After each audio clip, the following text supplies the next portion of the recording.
Hello.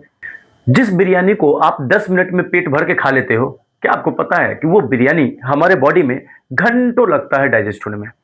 क्या आपने कभी सोचा है वो बिरयानी किस तरीके से हमारे बॉडी के अंदर डाइजेस्ट होता है? डाइजेशन में कौन-कौन से ऑर्गन इन्वॉल्व होते हैं? और डाइजेशन का मतलब होता क्या है? एंड डाइजेशन में बाइल जूस और स्टमक का क्या रोल है? तो सारी जर्नी को पढ़ने वाले हैं और सारे सवाल के जवाब करने वाले हैं इन 10 से 15 मिनट के लेक्चर्स में। ये लेक्चर बहुत इंपॉर्टेंट होने वाला है। इस लेक्चर के लास्ट में नोट्स मिलेंगे, पीडीएफ। और ये लेक्चर उन स्टूडेंट के लिए बहुत ज़्यादा फायदेमंद होने वाला है जो 2027 में बोर्ड एग्जाम टारगेट कर रहे हैं। चलिए हम लेट्स ब्रेक डाउन करते हैं हर एक टॉपिक्स को। Human digestive system.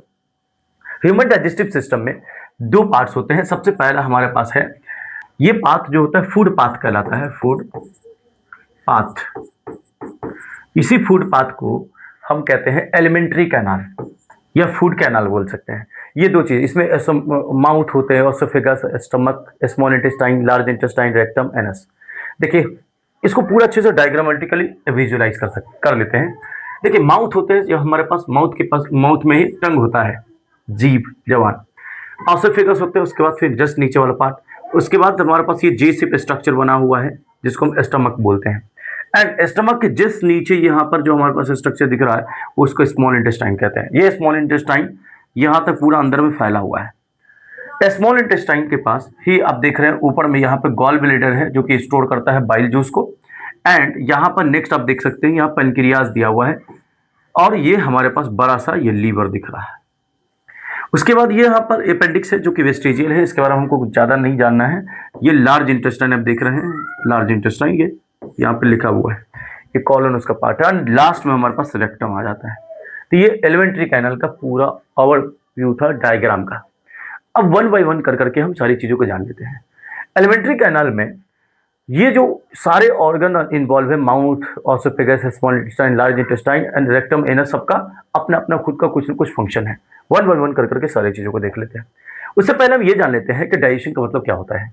डाइजेशन एक ऐसा प्रोसेस है जिसमें कन्वर्ट किया जाता है कोई कॉम्प्लेक्स फूड को सिंपल फॉर्म में, सॉल्युबल फॉर्म में एंड एब्जॉर्बल सब फॉर्म में। कॉम्प्लेक्स फूड को simple, absorbable and soluble form में कन्वर्ट किया जाता है। ये डाइजेशन की जरूरत क्यों है?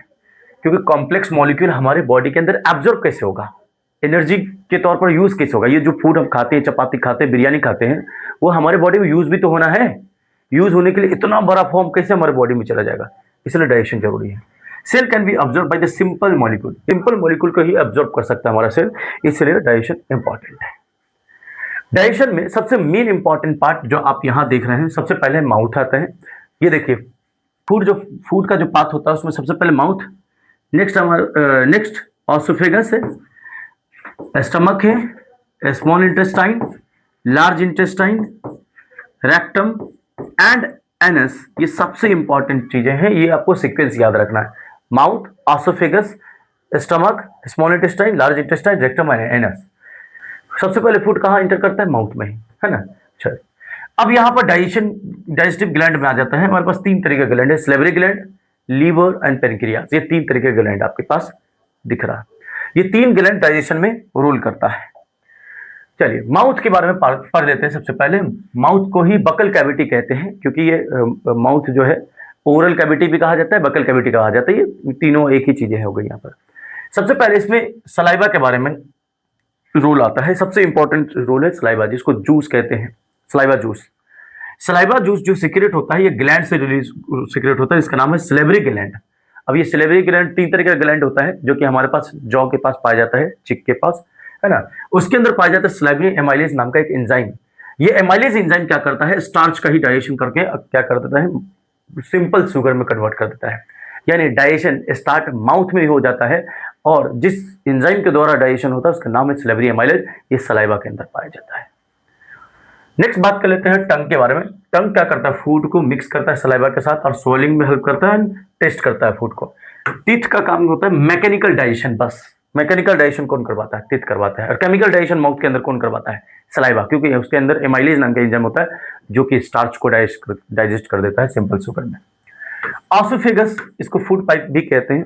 ऑसोफेगस का फूड पाइप का ही नाम है। इसमें किसी भी तरीके का कोई भी डाइजेशन नहीं होता है। ये क्या करता है कि माउथ से लेकर के स्टमक तक फूड को लेके जाता है। इसमें जिस तरह का मूवमेंट होता है फूड का, उस मूवमेंट को कहा जाता है पेरिस्टल्टिक मूवमेंट। इसमें food web like muscular movement that pushes food forward. ये एक मूवमेंट होता है, वेव लाइक मूवमेंट होता है जो कि आगे की तरफ फूड को पुशेस करता है बनने में। इसका डेफिनेशन अगर देखें तो rhythmic contraction and relaxation of muscles of alimentary canal. Alimentary canal का रिदमिक कंट्रैक्शन रिलैक्सेशन को क्या बोलते हैं? पेरिस्टल्टिक मूवमेंट कहते हैं। अब नेक्स्ट समझ लेते हैं स्टमक के बारे में। गैस्ट्रिक ग्लैंड इसके पास होते हैं, स्टमक के पास। इसका मेन फंक्शन होता है टेम्परेरी स्टोर करते हैं फूड को, और चॉर्निंग एंड मिक्सिंग करते हैं फूड को, और प्रोटीन का डाइजेशन करवाता है। सबसे पहले इंपॉर्टेंट चीज यहाँ पे कि प्रोटीन का डाइजेशन होगा। इसके अंदर जो गैस्ट्रिक जूस पाए जाते हैं वो उसमें से one of the most important है हाइड्रोक्लोरिक एसिड। हाइड्रोक्लोरिक एसिड को HCl नॉर्मली शॉर्ट में करते हैं। ये हाईली एसिडिक इन्वायरमेंट प्रोवाइड करता है फूड को। मेक एसिडिक मीडियम, जब एसिडिक मीडियम होता है तब पैप्सिन को एक्टिवेट करता है। ठीक है, पैप्सिन को एक्टिवेट करेगा एंड जो हार्मफुल बैक्टीरिया है या जर्म है उसको किल करने का काम करता है। तो एसिडिक मीडियम प्रोवाइड किया, एक्टिवेट किया पैप्सिन को, एंड हार्मफुल जो जर्म है उनको किल कर दिया। पैप्सिन का मेनली काम होता है प्रोटीन को डाइजेस्ट करना, जो पेप्टोन में तोड़ देता है, प्रोटीन को पेप्टोन में तोड़ देता है पैप्सिन एंजाइम। ठीक है, ये सबसे इंपॉर्टेंट चीज है यहाँ पर कि पैप्सिन क्या करता है, प्रोटीन को तोड़ के पेप्टोन में बदल देता है। एंड म्यूकस का काम क्या होता है? ये जो म्यूकस है, म्यूकस का काम होता है protect the inner stomach wall from the hydrochloric acid. तो हम समझ लिए कि अभी स्टमक के अंदर 3 तरीके का जूस पाए जाते हैं। पहला HCl है, हाइड्रोक्लोरिक एसिड, एंड सेकेंड है pepsin, and third is mucus. HCl क्या करता है? ये इसका फंक्शन यहां हमने बताया। पेप्सिन क्या करता है? प्रोटीन को पेप्टोन में तोड़ देता है। एंड म्यूकस क्या करता है कि HCl से बचाता है स्टमक के वॉल को। ठीक है, चलिए नेक्स्ट, स्मॉल इंटेस्टाइन में डाइजेशन एंड एब्जॉर्प्शन होता है। यानी कंप्लीट डाइजेशन अगर पूछे, कंप्लीट डाइजेशन कहां होता है? स्मॉल इंटेस्टाइन में होता है। चलिए स्मॉल इंटेस्टाइन के बारे में समझ लेते हैं। एलिमेंट्री कैनाल का जो लार्जेस्ट पार्ट होता है या लॉन्गेस्ट पार्ट बोल सकते हैं, ये कौन होता है? स्मॉल इंटेस्टाइन होता है। करीब करीब 6 मीटर लॉन्ग होता है, 6 मीटर लॉन्ग। कंप्लीट डाइजेशन होता है फूड का, और एब्जॉर्प्शन ऑफ डाइजेस्टेड न्यूट्रिएंट। जो चीज डाइजेस्ट हो चुका होता है उसका एब्जॉर्प्शन भी होगा, यही होगा, स्मॉल इंटेस्टाइन में होगा। इसमें सबसे इंपॉर्टेंट रोल होता है लीवर का। सबसे पहला समझ लेते हैं, ये लार्जेस्ट ग्लैंड कहते हैं लीवर को। यहां से सिक्रेट होता है बाइल जूस, और ये स्टोर कहां होता है? गॉल ब्लैडर में। ये बात स्टार्टिंग में ही बताए थे। Function of bile juice, bile juice का काम का फंक्शन क्या होता है? Contain no enzyme, neutralize stomach acid. जो स्टमक से जो फूड आता है ना, उसकी एसिड्स को क्या करता है? ये न्यूट्रलाइज कर देता है। इस बाइल जूस क्या करता है? एमल्सिफाइड लार्जेस्ट फैट, यानी बाइल जूस तोड़ता है, फैट को तोड़ता है। तो बाइल जूस क्या करेगा? ब्रेक डाउन फैट को किया। नेक्स्ट हमारे पास पेनक्रियास। पेनक्रियास का काम क्या होता है? पेनक्रियास के पास पेनक्रियाटिक एमाइलेज नाम का एक एंजाइम होता है, एंड ट्रिप्सिन होता है, एंड लाइपेज होता है। 3 एंजाइम हुआ, pancreatic amylase, trypsin and lipase. तो पेनक्रिया के पास 3 एंजाइम पाए जाते हैं। पेनक्रियाटिक एमाइलेज पहले समझ लेते हैं। पेनक्रियाटिक एमाइलेज क्या करता है? स्टार्च को तोड़ के सिंपल शुगर में कन्वर्ट कर देता है। ट्रिप्सिन प्रोटीन को तोड़ के पेप्टाइड में बदल देता है। ट्रिप्सिन प्रोटीन को ब्रेक डाउन करके पेप्टाइड में बदल देता है। लाइपेज फैट को फैटी एसिड में कन्वर्ट कर देता है। तो अभी हमने समझा बाइल जूस के बारे में एंड पेनक्रियाटिक जूस के बारे में। बाइल जूस का काम क्या होता है? एमल्सिफाइड फैट को ब्रेक डाउन करेगा। पेनक्रियास के पास 3 एंजाइम पाए जाते हैं। 3 एंजाइम में से पहला है हमारे पास पेनक्रियाटिक एमाइलेज, जो स्टार्च का डाइजेशन करता है। ट्रिप्सिन प्रोटीन का डाइजेशन करता है, एंड लाइपेज फैट का डाइजेशन करता है। ये सबको डाइजेस्ट करके ब्रेक डाउन करके फैटी एसिड, पेप्टिन एंड शुगर में बदल देता है। स्मॉल इंटेस्टाइन में यहां पर इंटेस्टाइनल ग्लैंड भी होता है। इंटेस्टाइनल ग्लैंड भी होता है। इंटेस्टाइनल ग्लैंड जो होता है ये इंटेस्टाइन के ही द्वारा secrete by the intestinal gland.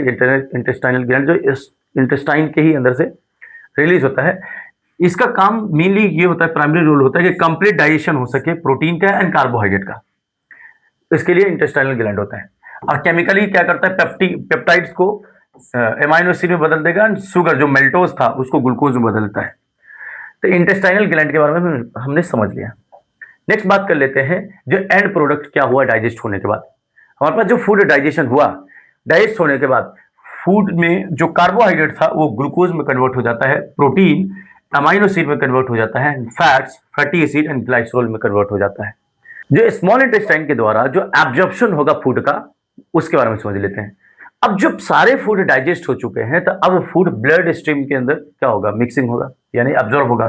The passes of digested food into the blood through the intestinal wall, intestinal wall के थ्रू ही फूड जो है ब्लड स्ट्रीम में एब्जॉर्ब हो जाते हैं। और एब्जॉर्प्शन में जो हेल्प करता है वो व्हीली करता है।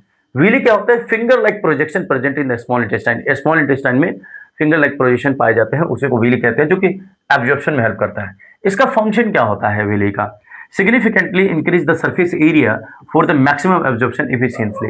यानी इसका मीनिंग क्या होता है कि ये सरफेस एरिया को इंक्रीज कर देता है कि ताकि फूड अच्छे से एब्जॉर्ब हो सके। Directly help and accelerates the absorption of essential nutrients, है ना।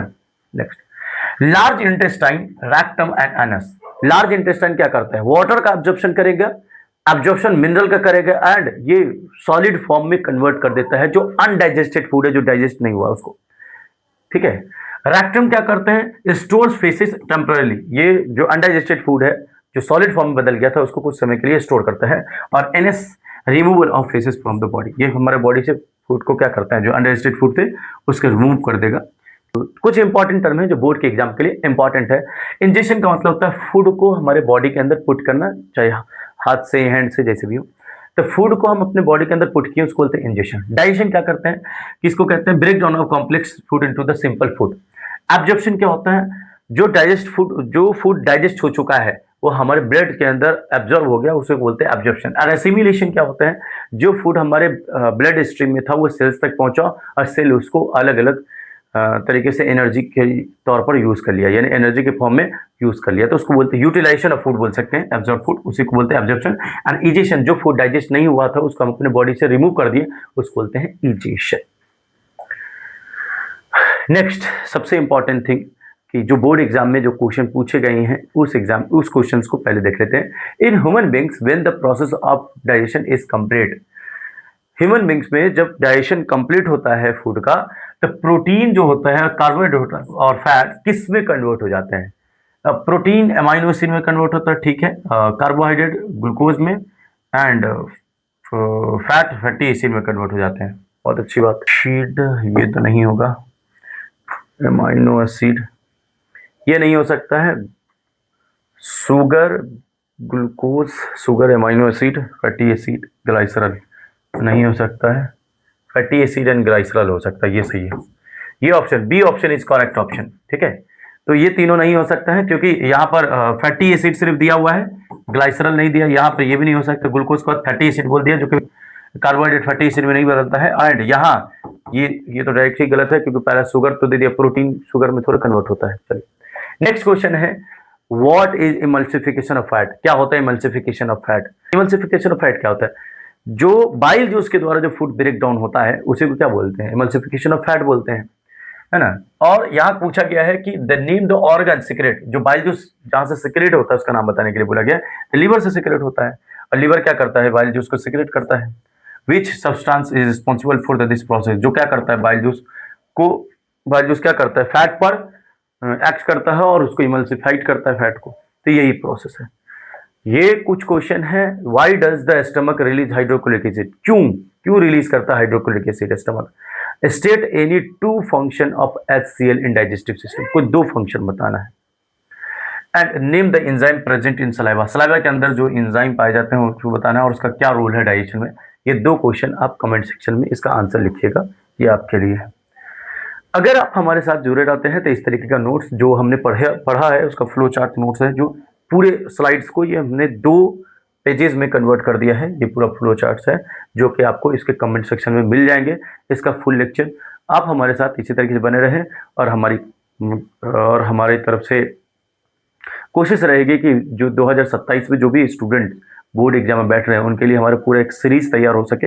मैं एक सीरीज लेकर के आने वाला हूँ, जो भी लोग क्लास 10th में हैं और 2027 में टारगेट कर रहे हैं कि बोर्ड एग्जाम में अच्छा मार्क्स से स्कोर हो, तो कंटिन्यूसली हमारे इस चैनल पर कंटिन्यूसली वीडियोस आएंगे। आप अगर रेगुलर बने रहते हैं तो हमारा मिशन है कि हर एक बच्चा 90+ मार्क्स स्कोर करे हमारे साइंस सब्जेक्ट में।